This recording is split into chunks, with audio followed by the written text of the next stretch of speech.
నక్సల్బరీ రైతాంగ నేతలు కాన్వాయ్ చటర్జీ చారు మంజుదార్ల ఆశయ సాధనలో 50 ఏళ్లుగా కొనసాగుతున్న ప్రజాయుద్ధంలో వేలాది మంది నేల కొరిగిన సందర్భంలో ఈ నెల 28 నుండి ఆగస్టు 3 వరకు తలపెట్టిన అమరవీరుల సంస్మరణ వారోత్సవాలను ఘనంగా జరపాల్సిందిగా మావోయిస్టు పార్టీ కేంద్ర కమిటీ నుండి రాష్ట్ర కమిటీల నుండి ప్రకటనలు విడుదల చేశారు.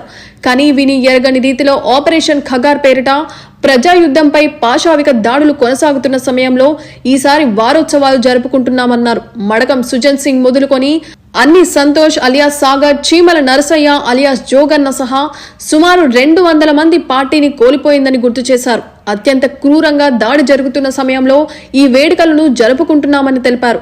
అమరవీరుల సాధన కోసం జరుగుతున్న ప్రజాయుద్ధం విజయవంతం చేసేందుకు పోరాటే తేజంతో ముందుకు సాగుదామని, అలాగే ఆపరేషన్ కు ఎదురు నిలుద్దామని అమరవీరుల సాక్షిగా మావోయిస్టు పార్టీ నాయకత్వం పిలుపునిచ్చింది. వారు పంపిన